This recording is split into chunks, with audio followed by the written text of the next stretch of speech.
Welcome to the 2024 Economic Preparation and Depression Channel. I'm your host, Tony. Thank you for joining me on this weekend edition, June 22nd, 2024. We are firmly entrenched into summertime now. Happy first weekend of summer. I know it's extremely hot in the eastern two-thirds of the country, as well as in the desert southwest, as well as in the upper Midwest as well. And out west, it's pretty warm too. Summertime, it's here. And not only is the economy starting to heat up in a meltdown, but also it's heating up our electricity and utility bills. So be safe out there in the heat. Drink plenty of water.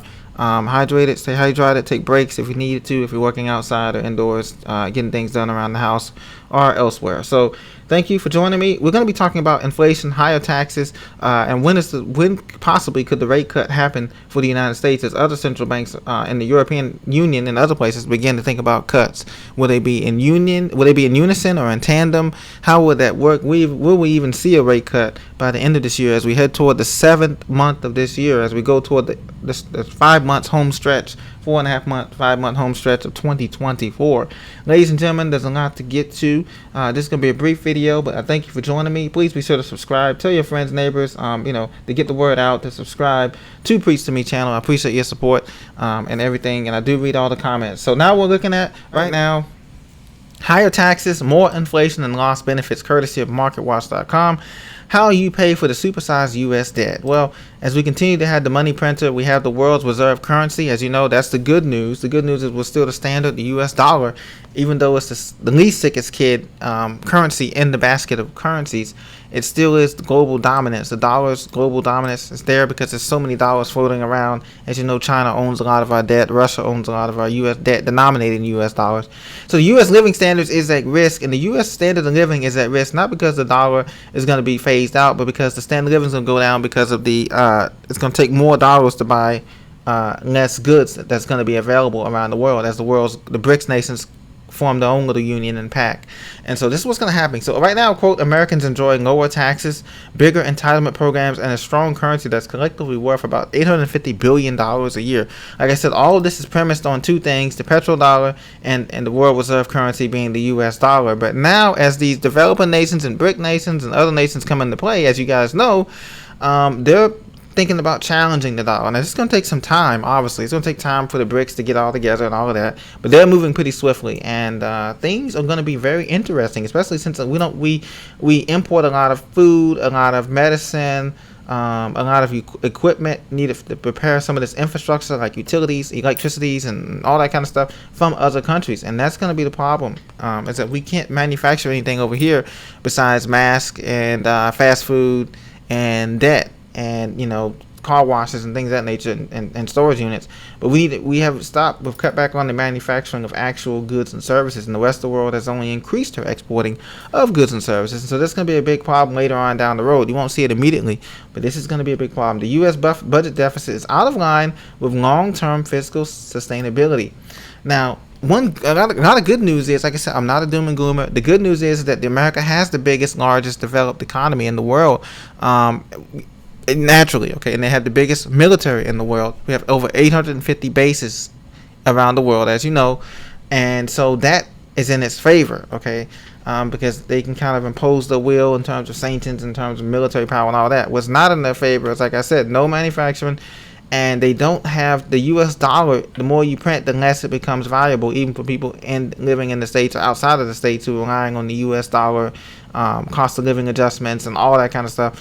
So that's the big problem. You can only print so much to support this type of economy that doesn't produce anything, inherently produce anything. And then inflation is going to go up, and then we pay later. Americans then would rather pay higher taxes or see cuts in entitlements, which account for 63% of federal spending. Otherwise, the U.S. would recklessly put international confidence in the dollar at risk. And this is the key phrase right here.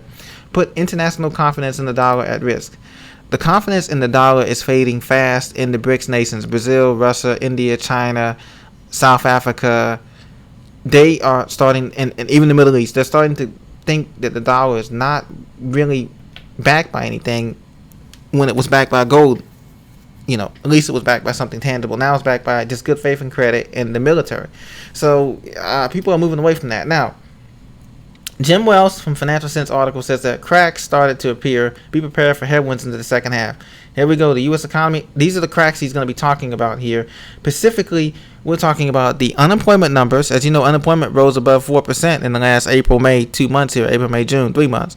Not only that, but inflation is rising. It's still steady. It hasn't rose by a whole lot in the last 3 months. That's the good news, but it's still there. It's still persistently above the 2% goal, and it's heading toward 5%. And we know real inflation is already at 20%, but according to the official numbers, this is where we're at. So cracks are starting to appear right now in this economy, and the major crack, which we're gonna have to look out for, ladies and gentlemen, is that can our wages keep up with the inflation of housing, food, utilities, and transportation? That's the big thing to look out for. Can Americans' wages keep up with this inflation? If it can, then hey, everything is good. If it cannot, then we got big issues here coming in the next 2 to 3 years, regardless of what happens politically. We're going to become insolvent, and that means that the standard of living of the United States Americans are going to go down. Not fully down to third world, but it's going to go down from where we're at now. Okay, so Damon Diamond, this guy is a very influential figure. He believes the U.S. debt, quote, is the most predictable crisis the economy faces, and yet in just 3 months, America has added $2.1 trillion to its tab. So we're adding debt, we're not producing anything. And on top of that, just like the Great Depression, we have all these mergers. You know, we see before we had airline mergers, we had cell phone mergers, car company mergers. When you start to see all that happen, buyouts, mergers, stock buybacks, that means that companies are trying to find ways to raise revenue and raise capital for shareholders and other people before they have to start laying off, people from the big industries. Okay, that's what's happening here. Or cutting back, freezing hiring freeze with all those new graduates and stuff like that. They're trying to do that before things get ahead of this thing before it becomes a double dip recession, or depression. Okay, so Switzerland, they make second interest rate cut as major economies diverge on monetary policy easing. Switzerland National Bank trimmed its key interest rate by 25 basis points to 1.25%, second cut in the year. Two-thirds of economists polled by Reuters had anticipated that Switzerland National Bank would decide in favor of a 25 basis point cut to 1.25%. So as you know, this is what it's saying. European banks are cutting. Turkey, Switzerland, they join in making the interest rate cut. When will we see a cut? I keep saying that the cut's going to happen in November, December, right before the end of the year. It's possible that can be the case. I don't know, but I think that's going to be most likely if we're going to see a cut. If not, rates are going to be unchanged throughout 2024, and we're going to go in 2025 in a slowdown type of severe slowdown type of stagflation type of system economy that we're going to be seeing. So this is not necessarily good news. And like I said, inflation is not going away, unemployment is not going away, and that's the worst case scenario that we have, is that inflation and unemployment rise at the same time. Leave many people, gasping for air, trying to make things paycheck to paycheck, make things work until, because remember, we haven't got a stimulus check in the last 2 years. I don't remember when the last stimulus check was, but we haven't got a stimulus check in at least a year. I know that for a fact. And we won't be getting one if this thing doesn't get any better. I mean, if it doesn't, supposedly get better.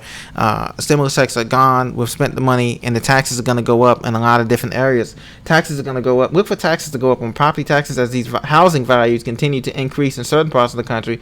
And other areas where the taxes are going to catch up to the supposed value of the house.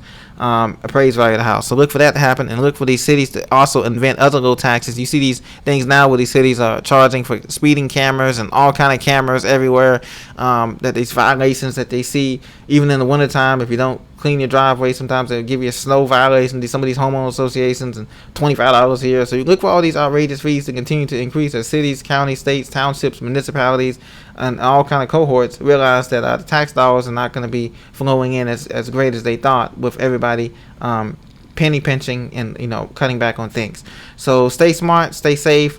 God bless. I'll talk to you very soon. Enjoy your weekend. Stay cool as well for those in the heat wave areas, and I'll talk to you very soon. Thank you very much.